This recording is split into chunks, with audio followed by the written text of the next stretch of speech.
تک جانے والے جا کے واپس آ رہے تھے، اب جو جائے وہ ایسا ہو کہ اس وقت تک پلٹے نہیں جب تک فتح یاب نہ ہو سکے۔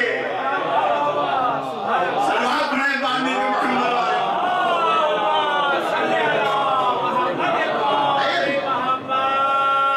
تو بہتر سے بہتر کی طرف بڑھے گا۔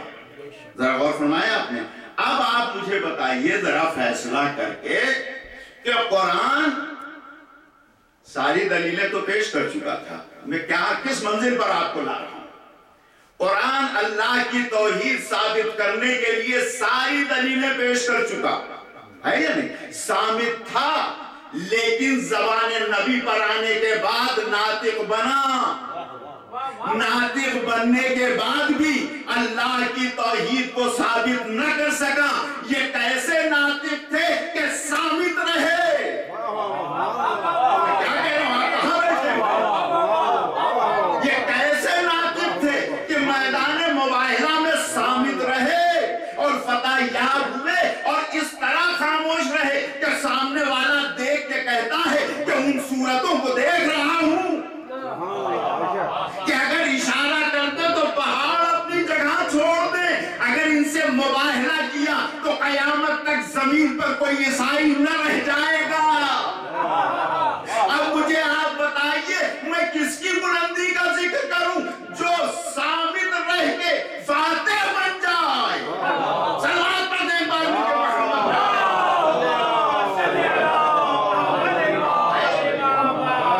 براؤن کے صلوات پڑھیں محمد والے۔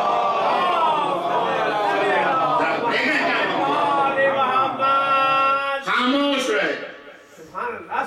بولے علماء نصارہ نے کہا کہ پہلے دیکھ لو نبی لے کے کسی آ رہے ہیں۔ اگر مدینے والوں کو لے کے آ رہے ہیں اپنے ساتھ، اس لیے کہ عورتوں میں بڑی گنجائش تھی نا۔ اور میں کبھی کبھی کہتا ہوں اپنے بھائیوں سے کہ اگر نبی کی 2 اور بیٹیاں تھی تو مباہلے میں کیوں نہ لے کے آئے؟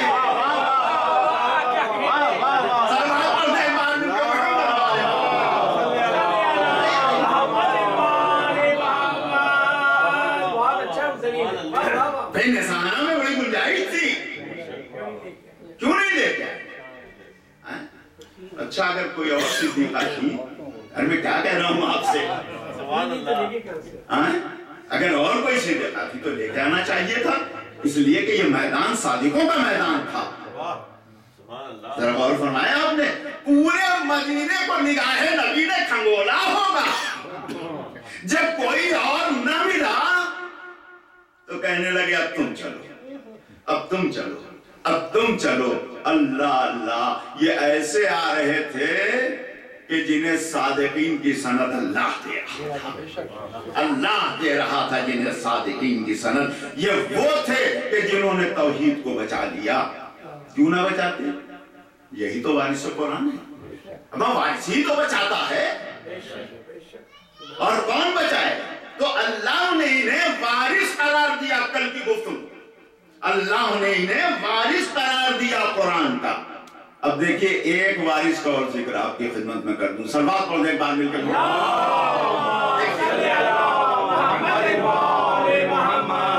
صدور کو چنا ہے نا، سینوں کو چنا ہے نا، جمع کا صیغہ ہے، پلورل ہے، تو ایک تو نہیں ہو سکتا، 2 بھی نہیں ہو سکتا، ایک سلسلہ ہے جنہیں منتخب کیا ہے، جن کے صدور کو منتخب کیا ہے۔ عزیزان گرامی، واقعہ کربلا کے بعد امام محمد باقر علیہ السلام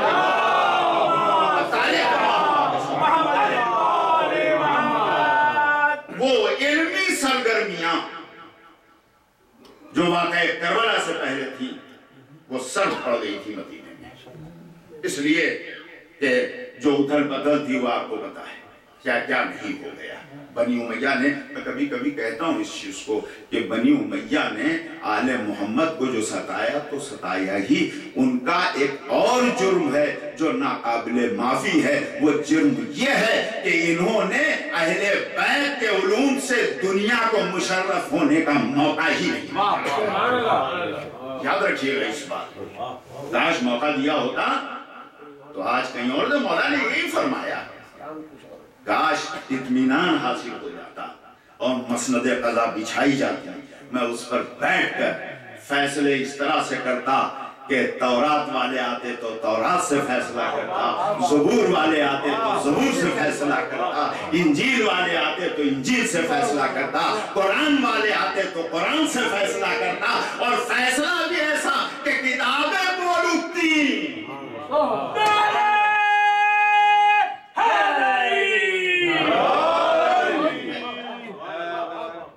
واقعہ کربلا کے بعد جو علمی سرگرمیاں تھیں وہ سڑک پڑ گئی تھیں۔ امام زین العابدین علیہ السلام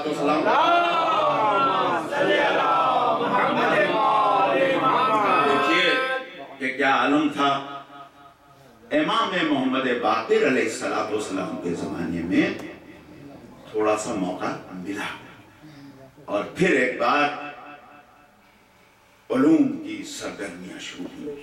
جس دن موقع ہوگا میں پڑھوں گا کہ امام محمد باقر علیہ السلام کے حضور میں سلوات پڑھنے کو دل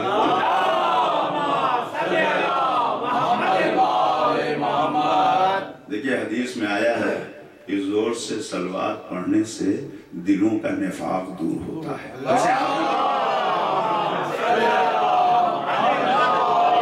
الحمدللہ آپ میں ایسی کوئی بات نہیں ہے، سلوات پڑھ دیں اور جلدی بھی آیا کیجئے ذرا سا سلوات پڑھ دیں محمد۔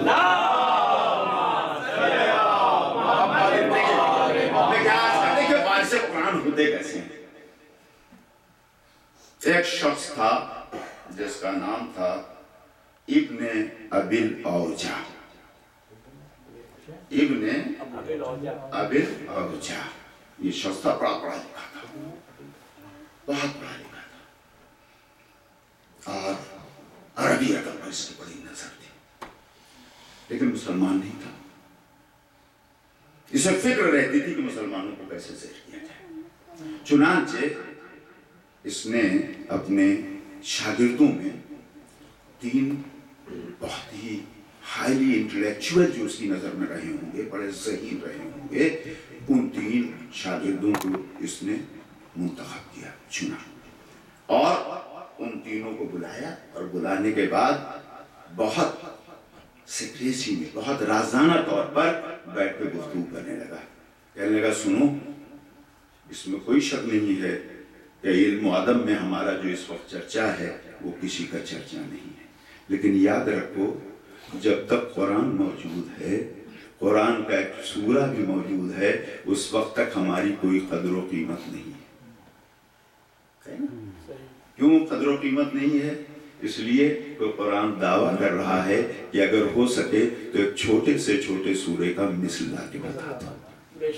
تو اس نے یہ کہا کہ جب تک ہم اس کی مثل نہ لا کے دیں گے، ذرا غور کیا آپ نے، اس وقت تک ہماری کوئی قدر و قیمت نہیں ہوگی۔ تو کہا شاگردوں نے کہ استاد کیا کرنا چاہیے؟ کہا ایسا ہے کہ دیکھو پہلی بات تو یہ ہے کہ اس کو ظاہر نہ کرنا، یہ بالکل کلوز ڈور بات ہے، باہر نہ جانے پائے، اس لیے کہ اگر ہم نہ کر پائے تو اور ذلیل ہو گئے۔ تو کہا پھر کہا قرآن کو 4 حصوں میں تقسیم کرنا، 4 حصوں میں 30 تقسیم کر لو، اور ایک ایک حصہ لے لو اور اس کا جواب لکھو۔ ٹھیک ہے، کہا سال بھر کے اندر ہمیں جواب تیار کرنا ہے۔ اب سنیں آپ اس بات کو، کہا سال بھر کے اندر ہمیں اس کا ریپلائی تیار کرنا ہے، جواب تیار کرنا ہے، جو اعتراضات کرنا ہے، جو کریٹیسزم کرنا ہے، اسے سب کو کرنا ہے۔ انہوں نے کہا اچھا ٹھیک ہے، اس سے بڑھ گئے، 30 پارے تھے، 4 آدمیوں میں تقسیم ہو گئے۔ طے یہ ہوا کہ اگلے سال اسی تاریخ میں اسی دن فلاں جگہ پر ہوئے گے، چلے گئے سب۔ اب یہ ہسٹری ہے، میں بتا رہا ہوں اس کو آپ کو۔ کوشش ہوتی رہی، سال ختم ہو گیا، دن آ گیا، سب اکٹھا ہو گئے، 4 کے 4۔ اب شاگرد جو تھے 3 وہ اس فکر میں تھے کہ استاد بتائیں کہ کیا جواب لکھ کے آئے ہیں۔ استاد اس فکر میں تھے کہ شاگرد بولے کہ کیا لکھ کے لایا ہے۔ حقیقت یہ تھی نہ کہ استاد سے بن سکا تھا نہ شاگرد سے بن سکا تھا. غور فرمایا آپ نے. تو ایک بار استاد نے پوچھا کہ بھئی کیا ہوا؟ تو شاگرد نے کہا استاد کیا بتائیں، ہم سے تو کچھ نہیں ہو سکا.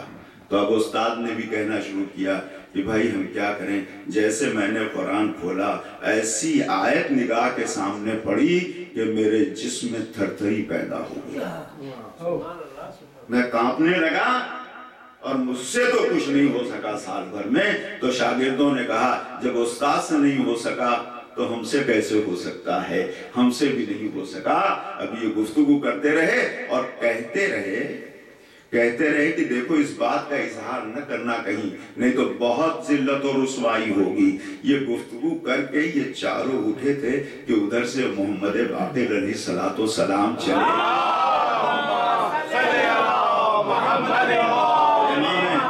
محمد باقر علیہ السلام ان کے پاس سے گزرے، یہ آیت پڑھتے ہوئے گزرے کہ جن و انس اگر تم سب کے سب مل کے بھی اس قرآن کا جواب لانا چاہو تو تم سے اس کا جواب نہیں بن سکتا.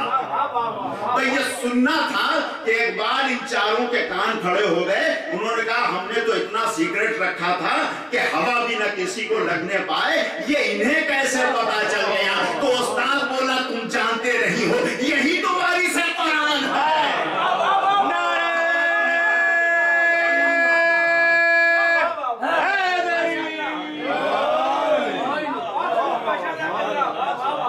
یہی تو وارثان قرآن ہے. تمہیں پتا نہیں ہے قرآن ان کے گھر میں اترا ہے، قرآن ان کے سینوں پہ ہے. یہ اس بات کو جانتے ہیں کہ ہمارے دل و دماغ میں کیا ہے. بس عزیزو یہی تو ہمارا امام ہے. اسی لیے تو امام کہتے ہیں کہ جو ہمارے دل و دماغ پر بھی قابو رکھتا ہے کہ ہم سوچتے کیا ہے اسے پتا چل جائے. سلام پڑھتے ہیں بعد مل کے محمد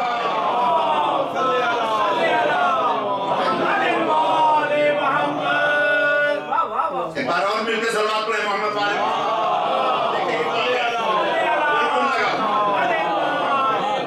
اس سلسلے کا کوئی بھی ماشاءاللہ کیا دلیل ہے. امام کس میں دیکھیے ہمارا امام کون ہوتا ہے. بات آئے میرے بچے بھی سنیں، میری بیٹیاں سنیں کہ ہم امام کسے کہتے ہیں. ہمارا امام ریس کورس میں گھوڑے نہیں دباتا ہے، ہم اسے امام مانتے ہی نہیں.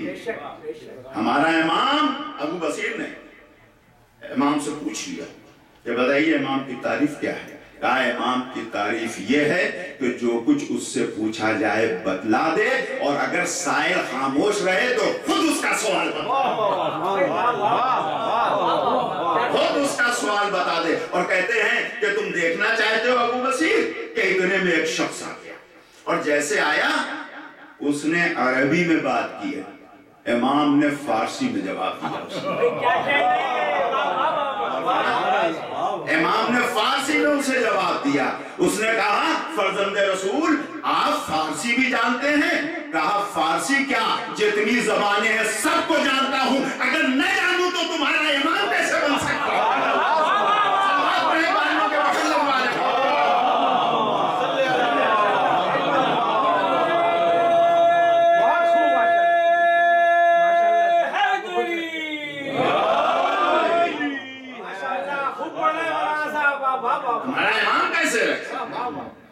ایک کنکری کو چوس کے صحابی کو دے دیا تو 70 زبانیں بولنے لگا. اور فرمایا آپ نے کنکری چوس کے دے دیا، ہمیں چوسنا درکنار لعاب لگا کے دے دیا ہوگا.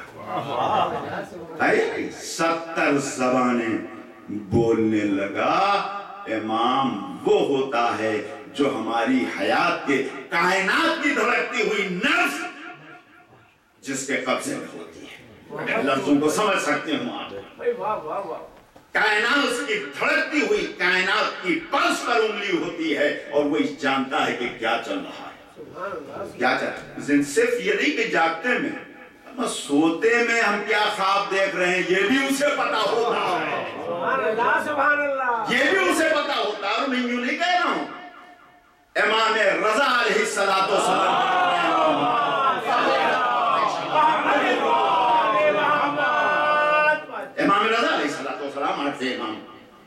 ایک شخص تھا اس نے خواب دیکھا ایران، اس نے خواب دیکھا کہ اس کی آبادی کی ماسک میں، مسجد میں رسول اللہ تشریف لائے۔ اس نے خواب دیکھا کہ جو اس کی آبادی ہے، جہاں وہ رہ رہا ہے، اس میں جو مسجد ہے اس میں رسول اللہ تشریف لائے۔ خواب دیکھ رہا ہے، اس دیکھیے، اور یہ وسوسہ نہیں ہو سکتا، اس لیے کہ معصوم کے لیے اگر کسی نے خواب میں دیکھا تو وہ حقیقت ہے، شیطانی وسوسہ نہیں ہو سکتا ہے، شیطانی وسوسہ نہیں ہو سکتا ہے۔ اس نے یہ دیکھا خواب میں کہ رسول اللہ مسجد میں تشریف لائے ہیں اور اس جگہ بیٹھے ہوئے ہیں کہ جہاں پیش نماز بیٹھ گئے۔ جب شور ہوا آبادی میں تو یہ بھی اندر گئے۔ اس نے یہ دیکھا کہ رسول اللہ کے سامنے ایک برتن رکھا ہوا ہے، سینی رکھی ہوئی ہے، ایک ٹرے رکھی ہوئی ہے، اس ٹرے میں کھجوریں لگی ہوئی۔ یہ جب سلام کر کے قریب گیا تو پیغمبر اسلام نے ایک مشت، ایک مٹھی کھجور اٹھائی، اور جیسے اٹھائی اس نے اپنا دامن پھیلا دیا، رسول اللہ نے اس میں ڈال دیا۔ یہ لے کے ہٹا، اس نے کھجوریں گنی تو 18 دانے تھے، 18 دانے تھے۔ اس کی آنکھ کھل گئی، اب اس کو فکر ہو گئی، رسول اللہ کو خواب میں دیکھا ہے، کھجور دی 18 دانے تھے، اب زندگی میں یا تو 18 گھنٹے باقی رہ گئے ہیں، یا 18 دن باقی رہ گئے ہیں، یا 18 مہینے باقی رہ گئے ہیں۔ وقت گزر گیا، کافی دن گزر گئے۔ ایک روز یہ اپنی کھیتی پر تھا، زراعت پر تھا، کام کر رہا تھا کہ آبادی میں شور اٹھا کہ فرزند رسول امام رضا تشریف لائے۔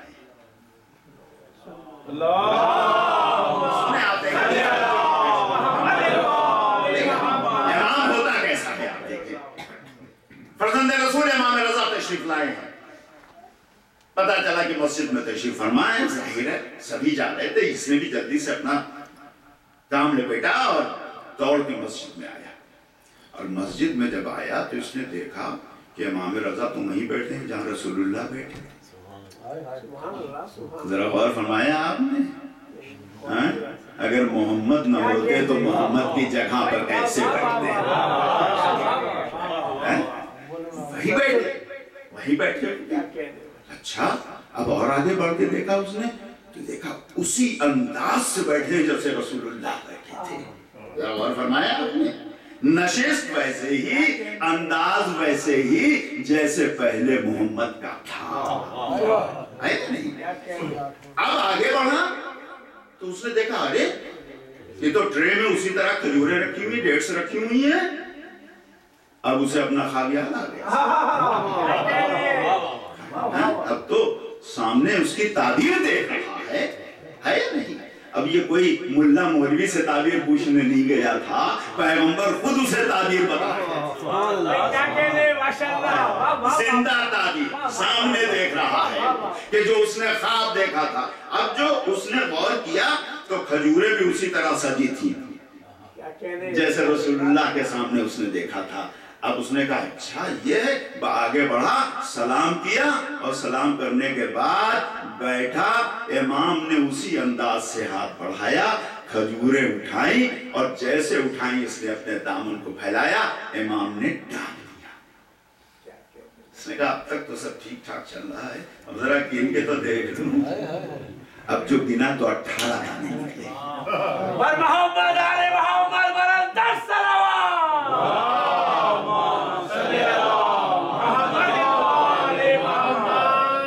قربان ہو جائیں، اللہ نے کیسی نعمتیں دی ہیں، کیسے امام دیے ہیں۔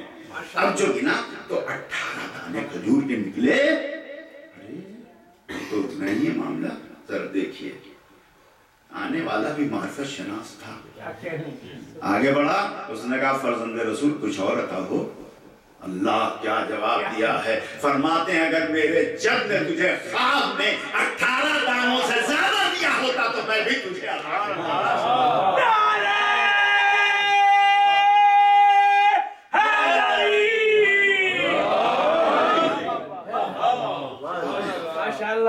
ہمارا امام وہ ہے، ہم اسے امام کہتے ہیں۔ کہ جو یہ بھی جانتا ہے کہ ہم سوتے میں خواب کیا دیکھ رہے ہیں. ذرا غور فرمایا آپ نے, ہم اسے امام کہتے ہیں. میرے عزیزو, اگر یہ اس امام کا واقعہ ہے جو سلسلے کا 8واں تھا, تو 12واں تو پردہ غیب میں ہے. کیا اسے ہمارے اعمال کی اطلاع نہیں ہے, خبر نہیں ہے؟ فرماتے ہیں تم یہ نہ سمجھنا کہ تمہارے اعمال میری نگاہوں کے سامنے سب ہیں. تمہارے اعمال میرے سامنے پیش ہوتے ہیں. ہر روز جمعہ ہمارے اعمال ہمارے امام کے سامنے پیش کیے جاتے ہیں. غور فرمایا آپ نے؟ یعنی ایک ہفتے میں جو کچھ کارہائے نمایاں انجام دیے ہیں وہ سب امام کے سامنے پیش ہوتا ہے. اگر بہتر ہے تو امام دعا دیتے ہیں, اور اگر گڑبڑ ہے تو جانتے ہیں کہ آنکھوں سے آنسو گرتے ہیں. میرے رونگٹے کھڑے ہو جاتے ہیں جب میں سوچتا ایسا چاہیے. آنکھوں سے آنسو گرتے ہیں. ہم انہیں یاد کر کے روئیں یا نہ روئیں, لیکن ان کی محبت ہمارے لیے اتنی ہے کہ اگر ہمارے اعمال خراب ہوتے ہیں تو انہیں تکلیف پہنچتی ہے کہ میرے چاہنے والے کے یہ اعمال, اس پر ان کی آنکھوں سے آنسو گرنے لگتے ہیں. میرے عزیزو, اگر امام سے محبت ہے تو ہر عمل سے پہلے یہ سوچ لو کہ تمہارا امام کہیں اس سے ناراض نہ ہو, اسے تکلیف نہ پہنچنے پائے. اور اگر یہ تصور ہو جائے گا تو میری بچیاں بھی سن لیں, میرے بچے بھی سن لیں, اللہ گواہ ہے برائی کی طرف بڑھتا ہوا قدم رک جائے گا, اس لیے کہ یہ خیال ہے کہ ہمارا امام نہ دیکھ رہا. سبحان اللہ, کیا کہنے ہیں ماشاءاللہ. واہ واہ واہ واہ واہ. بر محمد آل محمد برندر صلوات.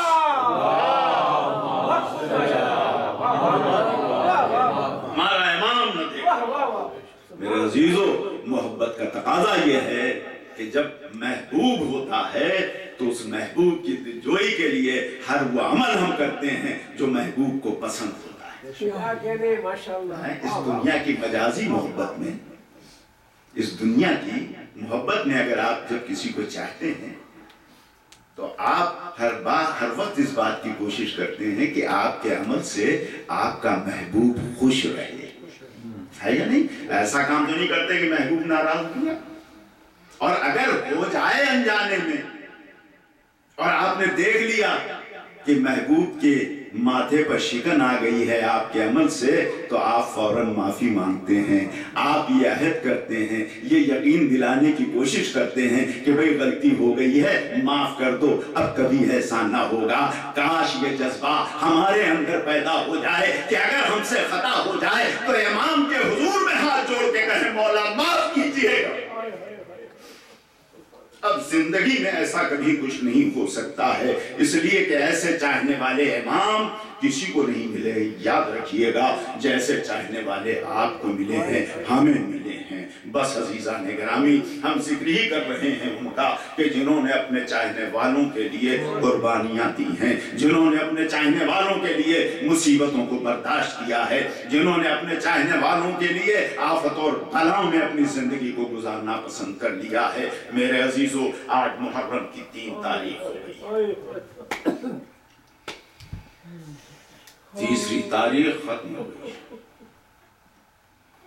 2 تاریخ کل کی تھی, زمین کربلا پر امام حسین علیہ السلام کا قافلہ خیمہ سن ہو گیا ہے. میرے عزیزو, مگر جس نے گھوڑے کی باگ کو کربلا کی طرف موڑا تھا وہ کوئی اور نہ تھا, وہ حر تھا جو 1000 لشکر کے ساتھ, سپاہیوں کے ساتھ آیا ہوا تھا.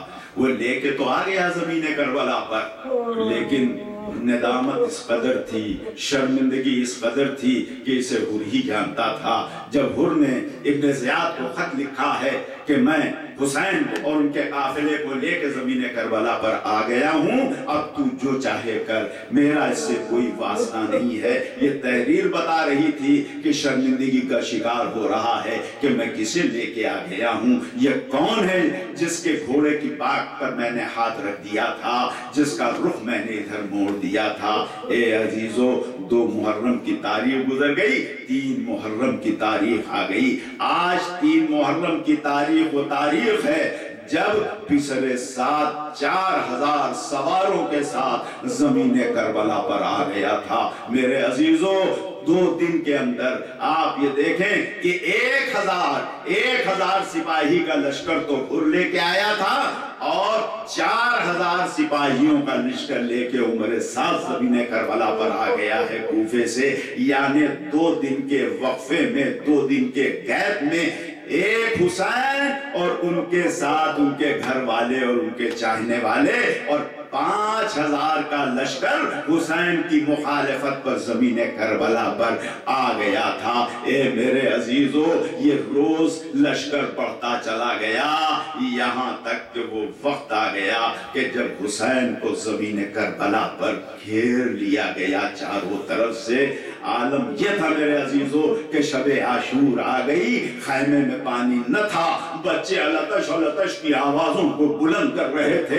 رات کے سناٹے میں اللہ اللہ کربلا کے میدان میں اگر آواز سنائی دیتی تھی تو وہ بچوں کی آواز تھی، ہائے پانی، ہائے پیاس، ہائے آتش۔ بس یہ آواز جو بلند ہو رہی تھی تو گھر سے اب رہا نہ گیا، بے چین ہو گیا، اپنے خیمے میں ٹہلنے لگا، بیٹھ نہیں پا رہا تھا، سکون نہیں تھا۔ لوگوں نے پوچھا، گھر بڑے مار کے تم نے طے کیے ہیں، اس طرح بے چین اور پریشان تو کیوں نظر آ رہا ہے؟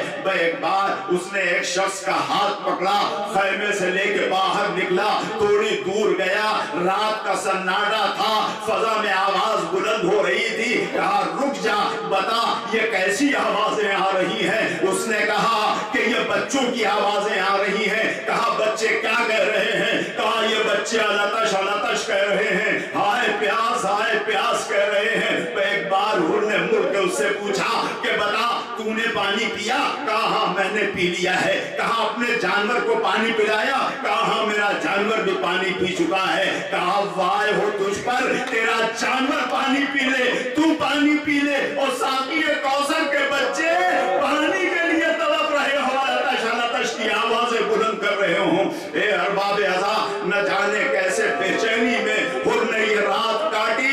لیجئے صبح کا سورج نمودار ہوا، ایک بار ہر خیمے سے نکلا، اپنے بیٹے کو بلایا، بیٹے نے پوچھا بابا کیا ارادہ ہے؟ کہا میں حسین کی طرف جانا چاہتا ہوں۔ گھوڑے پر بیٹھا، بیٹا بھی ساتھ چلا، گھوڑے پہ ایڑ لگائی، قافلے حسین کی طرف آگے بڑھا، چلا جا رہا تھا۔ بیچ میں سواری کو اس نے روکا، بیٹے نے پوچھا بابا کیوں روکا ہے؟ کہا میرے لال میں حسین کا گنہگار ہوں، آج جو مصیبت جو آفت میں مبتلا ہے، اگر میں اس طرف رخ نہ موڑتا تو کبھی یہ نہ ہوتا۔ تو کہا بابا کیا چاہتے ہو؟ کہا بیٹا مجھے شرم آتی ہے، میں حسین کی بارگاہ میں کیسے جاؤں گا؟ کہا پھر کیا کروں؟ کہا اے بیٹا میرے ہاتھوں کو باندھ رسی سے تاکہ میں ہاتھوں کو جوڑے ہوئے حسین کی خدمت میں جاؤں، فرزند زہرا سے یہ کہوں کہ میری گناہوں کو معاف کر دے، آپ کا مجرم آپ کے سامنے آیا ہوا ہے۔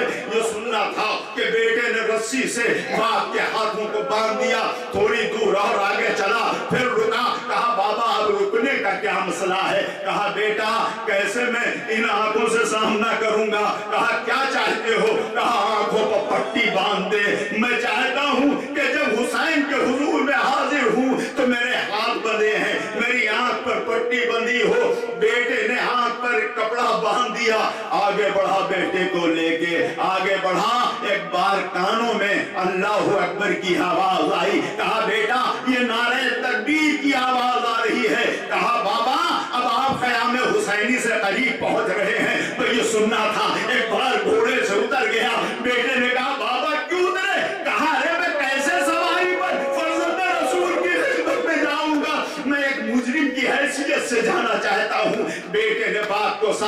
دیا، سہارا لے دے